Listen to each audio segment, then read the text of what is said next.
Welcome to Off the Boards with Josh and Ryan. Sit back, relax, and enjoy the show.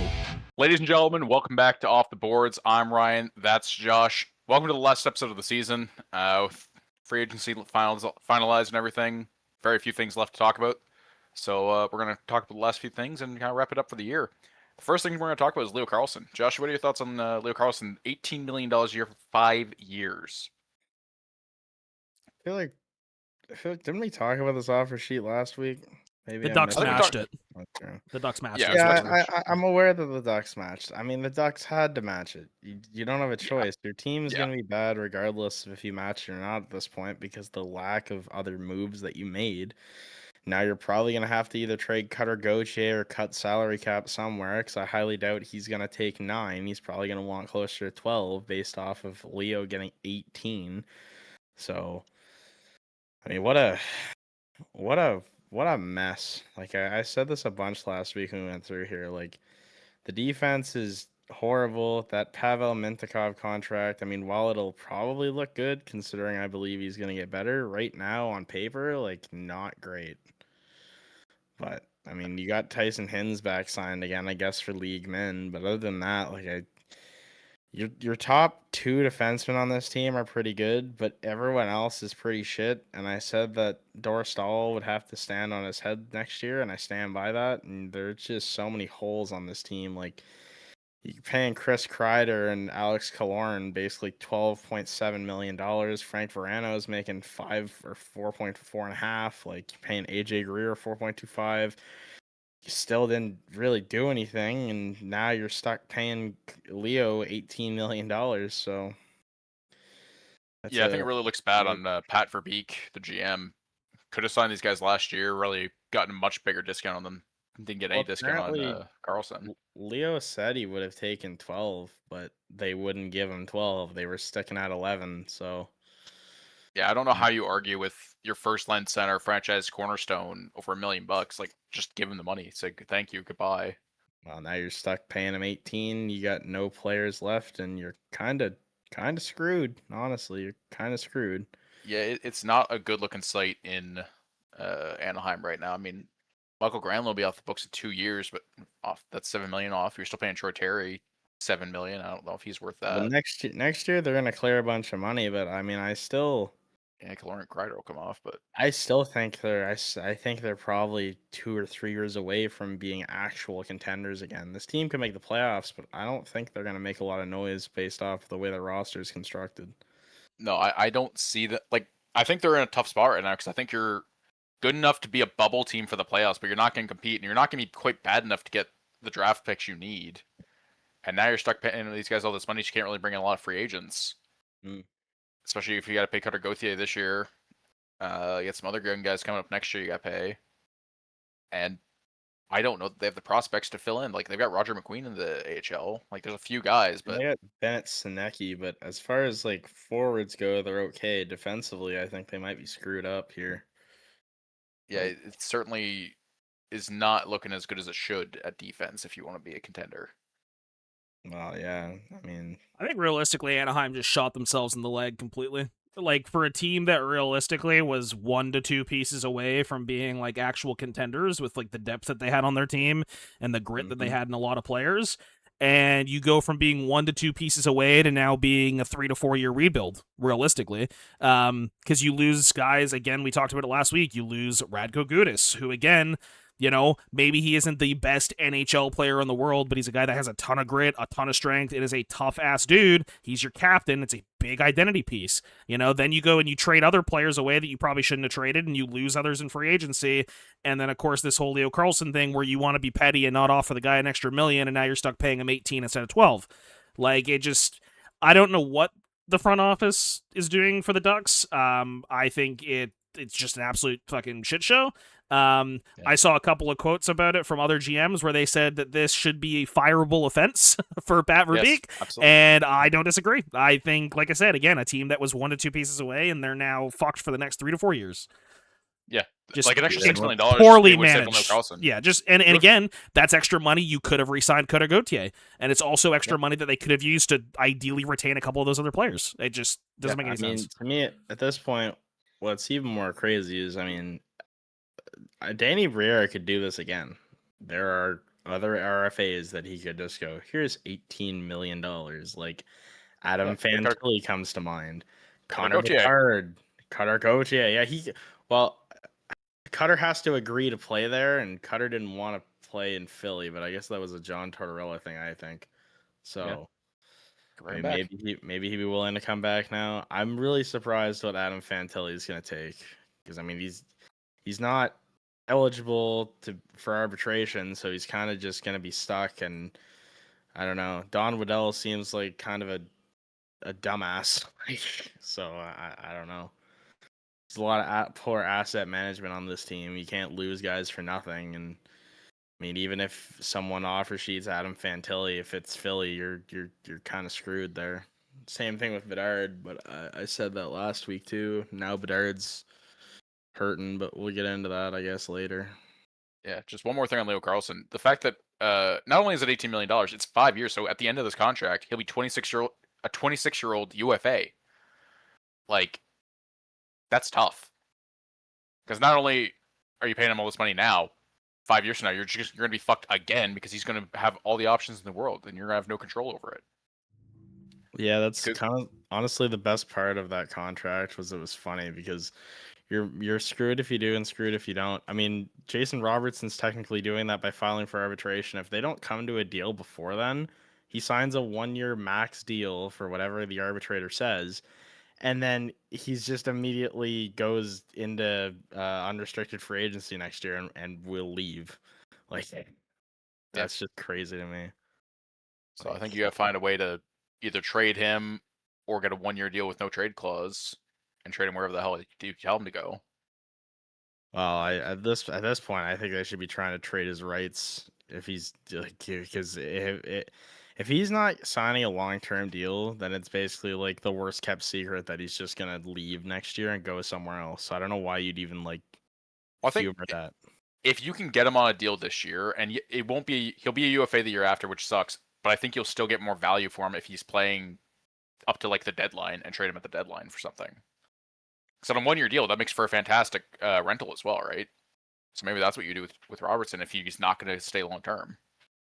Because right now, I think his value is tanking by the day.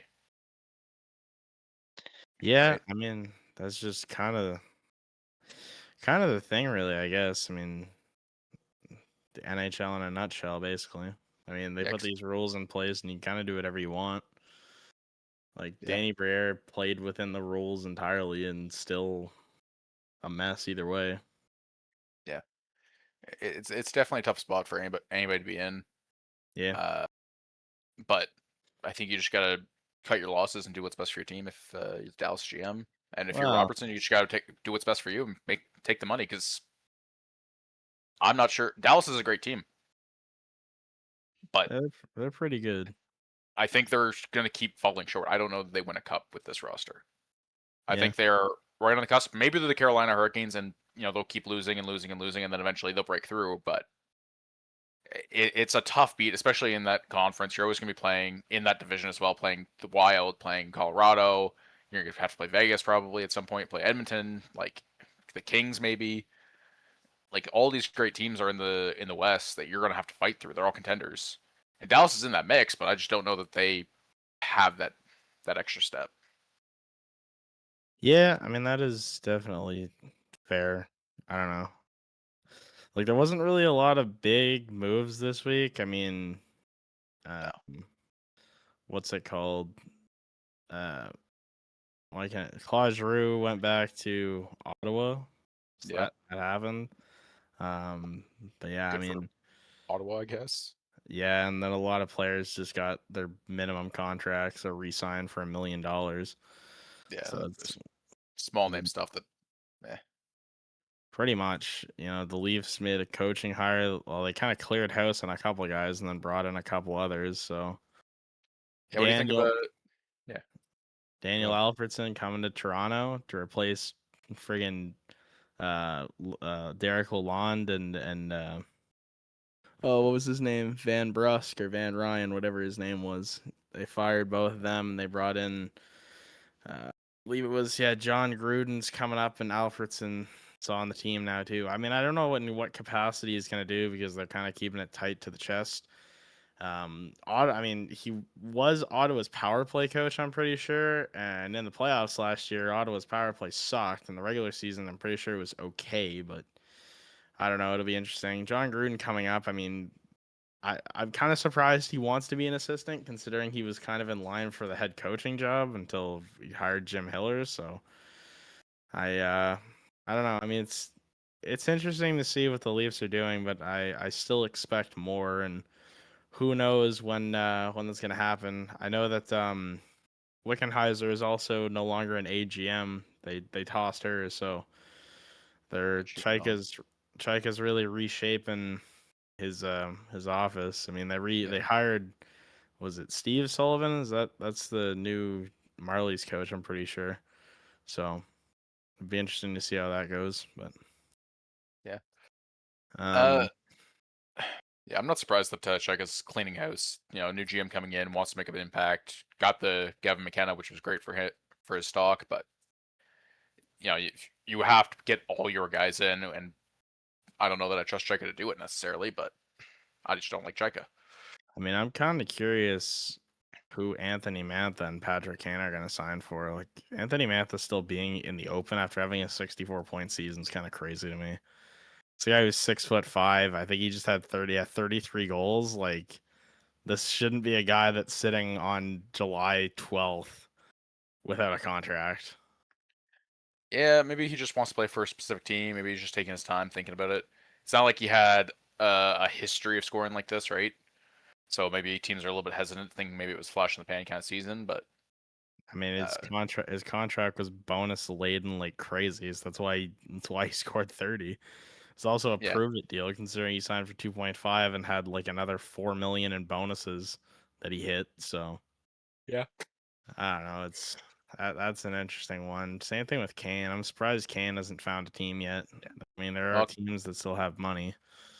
yeah. I think Mantha might maybe just wants to play for a specific team. Kane maybe is taking his time because he's not sure if he wants to keep playing him. He's 37 years old. Maybe he doesn't have another season in him.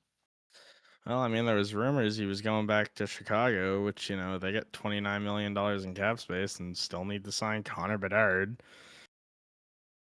That's Yeah, another guy who could get offer sheeted. At this point, I don't even know if. I mean, I think you have to match if you're Chicago, but at this point, I don't even know if they will. Like, guy's gonna be out 4 months with a shoulder injury now from training camp on like day yeah, one. yeah. Oh man. That is tough. But I think somebody will, or at least the Chicago will get to it. But I guess with the injury, there's no urgency, right? Well, I So it's mean, like, yeah. I mean, you have to sign him before December 1st for him to be eligible to even play next year. So you get time, but I yeah, mean, if I'm Bedard, I'm still telling them I want the full $20 million because you didn't do anything when I was on my ELC. You guys had the money and just chose to give me nothing. And you went through 3 years with Bedard, and the best you could finish was 31st. Like, that's embarrassing. That's embarrassing. Like, this team is a mess. Like, yeah. They really need to get some momentum going because still just not enough young guys. I mean, they bring in Bowen Byram, I guess. Give yeah, but him is shit ton of Bowen money. Byram really gonna help Connor Bedard score 50 goals? I don't know. No, like they need their young guys to step up, like Anton Frundell, Frank Nazar needs to step up. Tyler Bertuzzi's not young anymore, but Well, they need to stop drafting centers. Like, I don't know what they were thinking. Like, yeah, Frank Nazar and Frondell. It's like, okay, do you really want a 1-2-3? Like, I guess I get it, but if you have no wingers that can skate with Bedard, you're kind of screwing him over. Like, yeah, but I Ryan think the idea is Donato's. you can move a center to the wing pretty easily. It's not that crazy. I mean, I guess, but it's like Donato's 30, Teravainen's 31, Bertuzzi's 31, Mangiapane's 30, Greenway's 29. He's probably gonna be 30 by the start of next season, and it's like, okay, this team doesn't have a lot of upward trajectory right now. It's like you have Byram, Vlasic, Ian Cole, Levashenkov, and they still have to sign Korchinski too. So you get 29 mil. I don't know what Korchinski's going to ask for. I know he's a young prospect who hasn't really had that good of a season so far. So I He don't can't know. really stay healthy. Uh, Well, he only played 13 games this year. He had 2 points, but he also was down in the minors, it looks like, too. okay, that's what it So is. I don't even know if I can see that on Puckpedia or not. I thought I could. Yeah, but... just give him more time, maybe. But yeah, they need their All young right. guys to gear up and really help out a guy like Bedard. And just bring in a winger like Patrick Kane. I think would be a good idea. Like, put somebody on his wing, show him how to do it, show him how to play Chicago hockey. But I don't think Kane has the foot speed anymore. Like I think that'd be the problem. I don't think. I think yeah, maybe Kane. it's a power play though. I'm about to say Yeah. going to a team. I think Kane on the power play would be fantastic, but Patrick Kane can't be your answer to how do we help Bedard. Like, Yeah, he's not the only answer, but I think he does bring wow, something. my God, like do something. If anything, Yeah. they should have kept the 4th overall pick or gotten a forward instead of getting a defenseman when you have like a million defensive prospects. But Yeah, I don't know. I don't know. The team do be a bit of a mess. Man, the Sharks are gonna be so good. Like, Yeah, they're gonna be scary good this year. I don't know about if they're going to be scary good this year, but they are going to be scary in years to come. Great draft for them. I mean, if Fantastic Macklin has stuff. another 100-point season, I think the league will be pretty messed up. He's gonna get $20 million next year. Like, oh my God. He's one of them good old Canadian boys. He'll take a nice like 15 million or something. He'll set a new standard, I think, I like but I how don't we're think he'll like. go full max. I just like how it's like, yeah, he'll take a nice easy 15 million. That's the cut now. It's like, okay. Well, What Yeah, I mean, so here's the thing. Speaking of Macklin and that contract, I saw a comparison earlier today that was kind of interesting. And it was talking about Macklin and a similar comparison to Sidney Crosby, for example, when Sidney Crosby signed his big deal. And at that time, when he took that $8 million or whatever it was like 15.2% of the cap. A lot of people tend to say that he took a team-friendly deal back then, which realistically he didn't because it was 15.2% of the cap. It's just that $8 million is a much lower number than what it appears to be nowadays. They said that if Macklin was to take an $18 million contract like Leo Carlson did, he would be taking roughly the same amount of cap that Crosby did on his first contract. So technically, him taking like an $18 million deal is roughly the same as what it would have been back in that time. I mean, his agent's Pat Brisson, and oh yeah, his most expensive client, I guess you could call it, is Jason Robertson. But if you look at his client list, like a lot of his guys are either unsigned or retired. Like Jason Robertson currently unsigned. Kopitar just retired. Zegras is an RFA. Tarasenko doesn't have a contract. Patrick Kane doesn't have a contract. Riley Smith doesn't have a contract. Jonathan Taves retired. Nicholas Robertson doesn't have a contract. Adam Fantilli doesn't have a contract. So it's like okay, like not really I an don't know. agent you want to deal with, I guess, or at least an agent that doesn't want to deal with you. You'd think that these deals would be getting done, but I mean, half of these guys filed, like Robertson and Zegras both filed for arbitration. So did Nicholas Robertson. So, like, but then you got a bunch of unsigned players too. I don't know. He's got to get shot in the ass here because you can't tell me Celebrini, after winning the IHF Male Player of the Year award this year. That's a pretty impressive honor. I mean, guy had 15 points this year, something like that. Like that's setting a new standard, I will say. Yeah, 115 and 82. Now, here's the question about Macklin after the draft that they just had, where you now have Verhov, you've got Celebrini, you got Will Smith, you've got all kinds of these like incredibly talented, super young players, where realistically this team could be a problem, like I said last week, for the next fucking like decade. It wouldn't surprise me. Do you think he takes a team-friendly deal in order to keep all of those guys around on deals to be able to play together with how good they are? Well, the problem is, what's a team-friendly deal even look like? Because the cap's going to keep increasing. It's probably going to be over 130 next year. Realistically, when he signs, so probably between like 12 and 14, when he could get somewhere between like 18 and 20. Is that like, does he take something closer to? I mean, him and Will Smith both need contracts next year, but I'm pretty sure Will Smith, he only had 59 points in 69 games. So he must have gotten hurt at some point, but it's like, I don't know. I mean, if he's 100, it depends on what he does. Because, I mean, if he's not worth the money, I mean, a lot of their good players are on pretty like decent contracts and aren't going to need re-ups for a while. So, I mean, he could take, I mean, he could take a bridge deal a couple of years and then just max payout while these guys don't need the money yet. But it'll be interesting. Even the guys that they didn't qualify as some of their RFAs, so now they're just UFAs now. Interesting. Yeah, but I mean, yeah, was he the cover athlete? Is that what you guys put in the chat there? Is that what's going Yeah, on? it's rumored that it's Maxwell rumored. Green will be covered. Will be cover athlete this year. Yeah. I mean, they've been doing young guys for the last little bit now. They don't usually Yeah. do any old legends anymore. I think the last time they did it was Bergeron NHL 15. I think ever since then it's been like guys who are in their like second or third year. Ovi in 2021 Oh, okay, yeah, no, okay, yeah, and Ovi, Subban in 19. I wouldn't say Subban yeah, was a young player anymore at that point. yeah. Tarasenko also in 17. I don't think he was that young. I No. guess I don't know. It just feels like ever since like NHL, well, I guess 21 Nah, past shit. that, it's like Zegras Tarasenko would have been and 25 at the time. yeah, I don't know. What are the last NHL cover athletes? Wasn't it the Hughes 20. brothers one year? Yeah, I Zegras think. one year, Bedard. Yeah, Kachuk recently, Makar, Like Zegras, and McDavid in Matthews. 18, PK in 19, Matthews in 20, Ovi in 21. Kale McCarr was 24. Zegras and Sarah Nurse. yeah, Sarah Nurse were 23. The Chuck was just 26. I guess he's getting pretty old, but still, I mean, Fuck to Chuck. He's only 28. Yeah, fuck that guy. he's getting Yeah. up there. I mean, It'd be good. I think it makes sense. Was captain at the World Championships. Was all these. He's a great player. I think it makes sense to put him on the cover.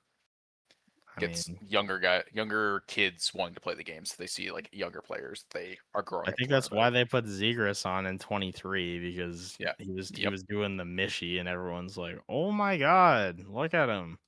Yeah. Like, okay. Yeah. You want to talk about arbitration a little bit? Matthews was on it twice. Wait, what? Hold on. Hold on.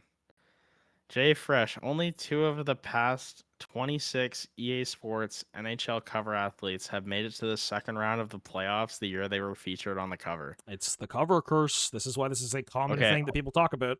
Yeah. I Yep. know, but do you guys want to take a guess at who the players were that made it out of that round? Made it out Was of the it first round. Kane and Tays? Uh, nope. I feel like one of them has to be Chuck, isn't it? When was he the cover No. athlete? 26. So no, he This didn't. was They didn't this make was four playoffs. this is 4 years ago, so it was only up to NHL 22. Oh, yes, he was more recent than that. Uh, Tarasenko. Tarasenko is one of them. Matthews was what year? He was 20 and 22. So not Forgot they did twice. Matthews. Was one of those years the years they made it to round 2? Subban? Was it Subban maybe? No, Subban that year lost in round 1. Ryan, when you said Kane, do you mean the cover that they shared in 16? Sure. Yeah. Okay, then yeah, no, it wasn't that. Okay. Could have been one of the other times that one of those two were on the cover. Well, they did go back-to-back years on the cover. Do you want to take a guess at which player and which game it was? 2010 Patrick Kane. 2010 Patrick Kane, the Blackhawks won the Stanley Cup. But this list is wild. First round, first round, first round, first round, first round, missed the playoffs, missed the playoffs, missed the playoffs, missed round 1, miss, round 1, win the cup, round 1 loss, miss, round 1, round 2, missed, round 1, round 1, round 1, round 1. And then it's like, okay, think about it. Zegras, when he was on the cover, they didn't make the playoffs. That I do remember. Cal McCarr made second round at least. Yeah, Cale Makar would have. Bedard didn't make None of the anything that Hughes year. none of the Hughes brothers made it out of the first round last year, and T'Chak this year didn't make the playoffs. Yeah. My God, what a Yeah. Cover man! curse.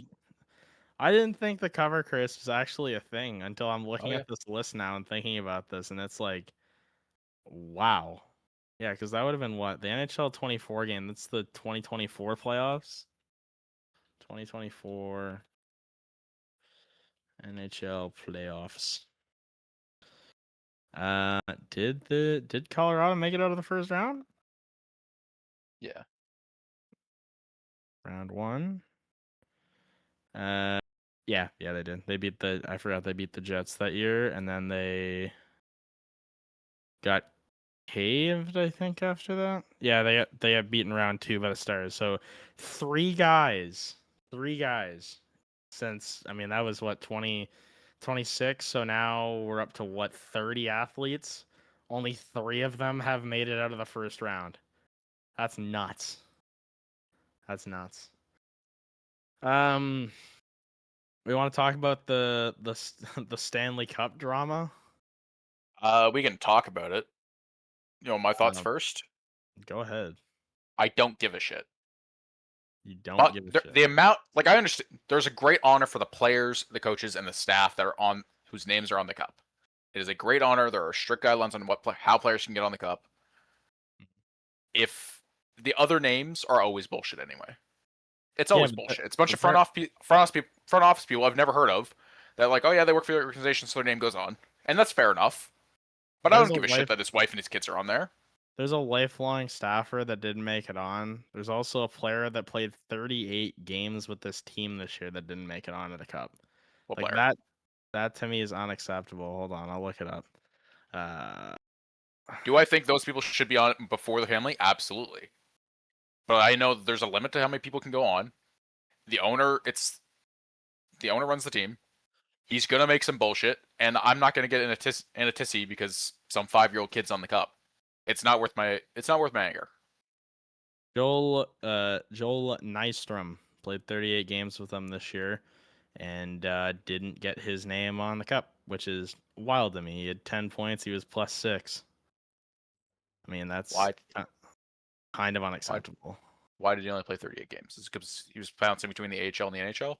I would assume, or he got hurt. I'm not sure, but either way, Ryan. I mean, if a guy he's a defenseman who played 38 games with the team. That's a pretty substantial chunk of the season. Yeah, but even if he played 82, if he's not on the roster at the end of the year because he went down to the AHL to play in their playoffs, he still doesn't get his name on the cup. Like, and looking at it, yeah, he bounced between the NHL and the AHL, and he played the AHL playoffs this year.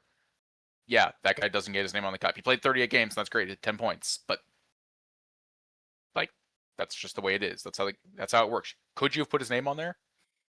Maybe, but then you have to petition. It's harder to get a player who's put on the cup if they did not qualify originally, because the list has to be approved by the league, right?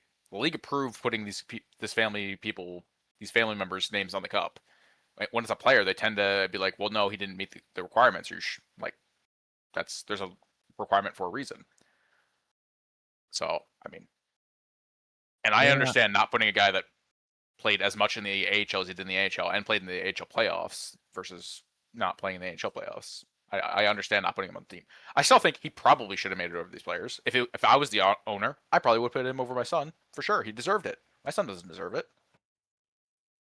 My wife, if it was just his wife, I would understand.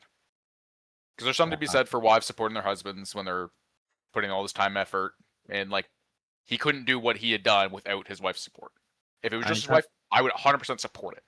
Where it is now, I just don't care. I kind of agree with Chris Johnston. If you're in primary school in Dallas when a team wins in Raleigh, forget it. Like what? It's an honor to get your name on the cup, Ryan. And to be fair, that kid, no offense, did very little to help the team. He didn't build the team. He didn't own the team. He's just a kid. Like, one thing I want to mention on that, because I agree with the sentiment that I don't think the first 2 rows should have literally just been family members. I think there's a lot of other people that were way more deserving to be put on the cup. Something else I will just mention, though, too. I think the argument that he made when he was asked about it was that his kids and his family are technically all part owners of the organization, was the way that he worded it, which is why he said that they deserve to go on the cup, because they are part owners of the club. You know, which I don't agree with. What those kids do day to day to help own the team? Right? Yeah. I think if the argument is that the family owns the team, that was what he said when he was asked about it. He said that as far as he's concerned, because it's under the family name and under some sort of like family organization or business name or whatever it is, he said that technically everybody in his family are part owners of the club. Something along those lines. I think that's the technicality he gets them in on. Probably. It's worth knowing the Panthers did this too. The Panthers owners put their kid's name on there. Yeah. Like, so there is precedent for this. There's also precedent for not allowing it. In 1984, the Oilers owner put his father's name on the Stanley Cup, and it got X'd out. One of 2 times it's ever happened where a name's got X'd out. Was he like not alive when they did it or something? Is that why they? No, he asked him, or- just wasn't involved in the organization. I guess the argument is he wasn't a part owner, like a family member might be, like a son or a daughter or a wife might be. So you genuinely believe that those kids' names are No. like on the ownership paperwork for the team? I think if the argument is the family owns the team, I can't disagree with that. I think that's fair. If these kids, 50 years from now, are going to be running this team. I mean, Maybe that's the way it guess is. If they still own the team, I honestly, If they still own the kinda team. doubt it. But it's not, for me, it's not worth my effort to argue about it. Like, yes, having your name on the Stanley Cup means something. It is a very special thing. But we know the people who mattered. We know what players are on there. We know the owners. We know the coaches. Like, we know whose names matter on there, and there are people that shouldn't be on the cup for sure. But that's the way it is. Some people are on there that don't deserve to be on there. They know they don't deserve to be on there. That kid's gonna grow up when he's 18. He's be like, "Oh yeah, my name's on the Stanley Cup. It shouldn't be. Like, it's cool that it is, but I didn't deserve it." He knows that. Yeah. Ryan, did you know that Montreal's been live broadcasting their development camp? I have not, but I know they have done that. They live broadcast a lot of stuff. I don't ever really watch any of the development stuff. Do you guys think more teams should do live broadcasts of their development camp? I'm a diehard Habs fan, even I don't watch it.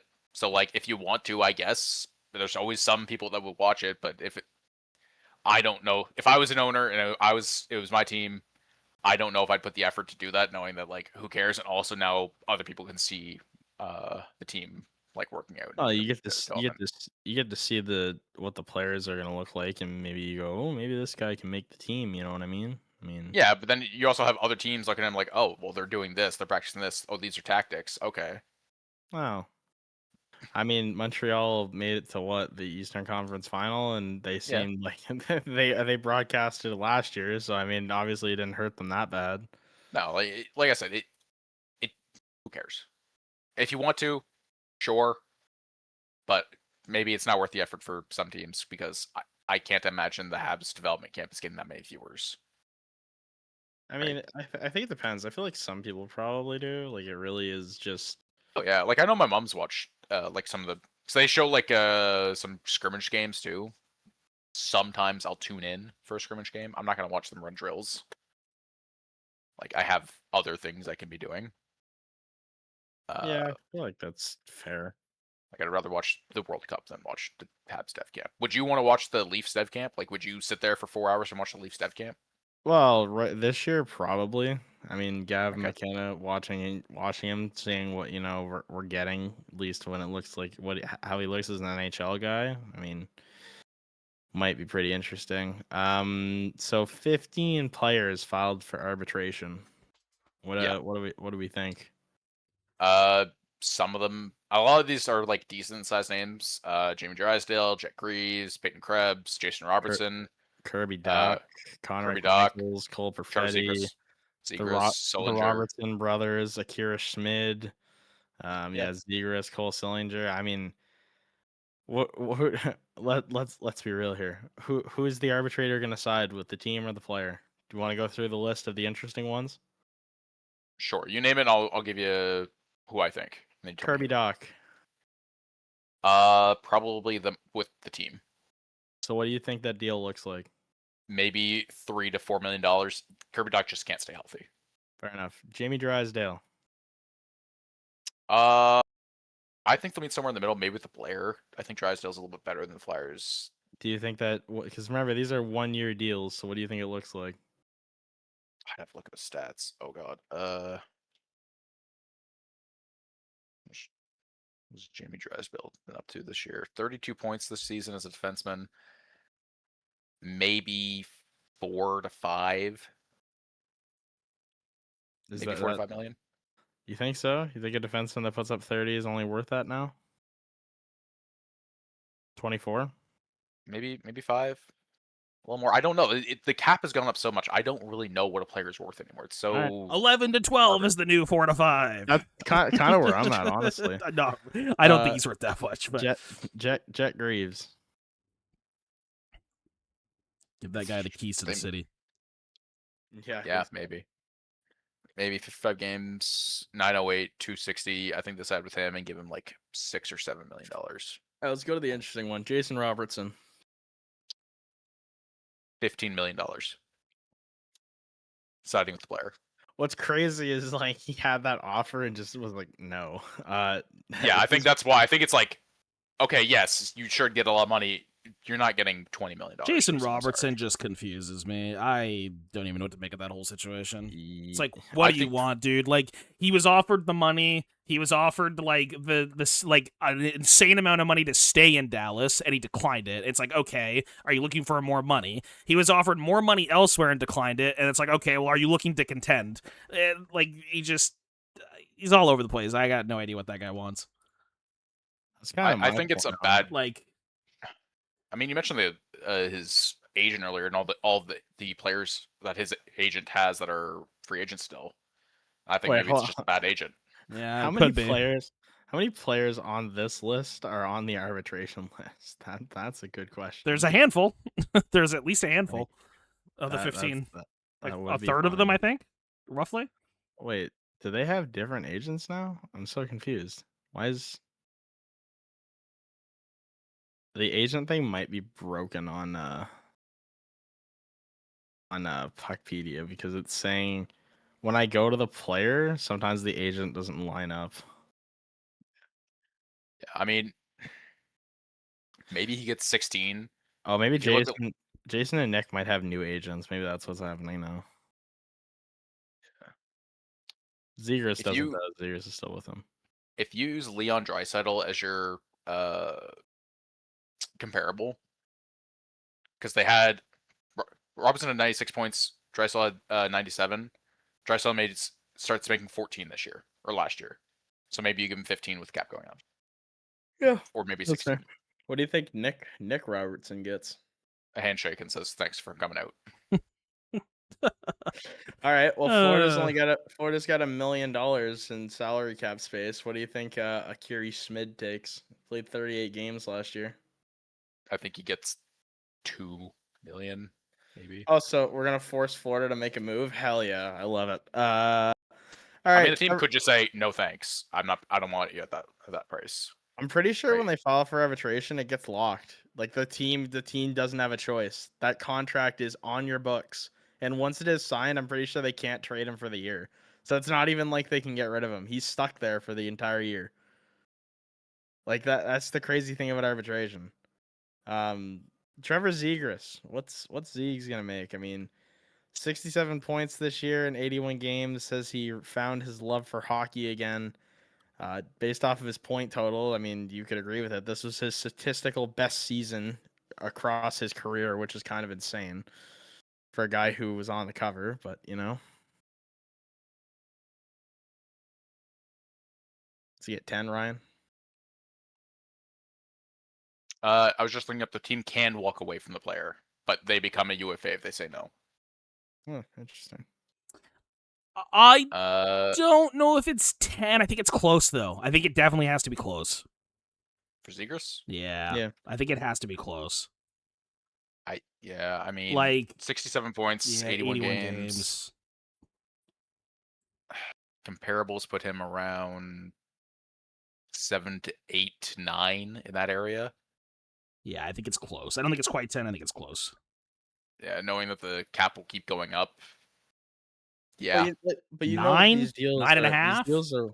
These deals are 1 year. So he gets 9.5 for 1 year. That's basically what happens. I think 9 to 9.5 for a year. Yeah. It's just so interesting to me, like the way that the situations with players are, right? Like Zegras said that he found his love for hockey again, can't come to an agreement with Philly, and is now filing for arbitration for 1 year. He's still going to be an RFA next year. So it's like you're going to be doing this again. He's still an RFA for 2 more years. 2028 is when he's a UFA. Like, Yeah. he's still got a ways to go here if he's going to play out in Philly. But it'll be interesting to see what actually breaks down here. Because I mean, some teams still have a lot of money. Danny Briere should focus on signing his own players instead of trying to go steal other teams' guys. Because if he gave $18 million out, he wouldn't have had enough money to even sign Zegras, most likely. Yeah. But I mean, yeah, but if your options are Carlson or Zegras, I think I'd take Carlson. Listen, Well, man, he was too busy beefing with the Ducks, okay? He's too busy. He wanted that off-ice drama. it's wild how much it feels like Danny Briere just hates Pat Verbeek. 100%. Taking his lunch money, he's taking him out and just rinsing him. Like, God. Yeah. All right. Well, I don't think we have anything else to talk about, do we, Josh? I don't know. We playing games or? Garner, we got some games. You wanna? Not really lined up for this week. No, not in particular. No. Well. Well, no, not really. Just a note more so for the podcast, but as Ryan mentioned at the beginning, I think what we'll do is we'll look for this to be the last episode of the season, heading into the summer where there really isn't much left going on as far as free agency, realistically, other than 1 or 2 players that are kind of waiting to come through, and it's hard to say when those happen. I think our plan is to kind of push out some solo content that'll fill the gaps between now and the next season when we start recording on the weekly basis again. We are working on some other stuff behind the scenes as well, just to try and bring out more content too, and we'll kind of see where that goes. But yeah, until next season, I think this will be the last go at it, and unless something crazy happens where we have some sort of substantial amount of material to cover in a day. Yeah, that's fair. Yeah, I think we'll still be doing some solo content and talk about some things, make some content, but for sure. Oh yeah, the train don't stop. We'll definitely be back. Yep. But yeah, I mean that's the way she goes, boys. I guess the last time, I mean, I've been Josh. Ryan's I think over there still.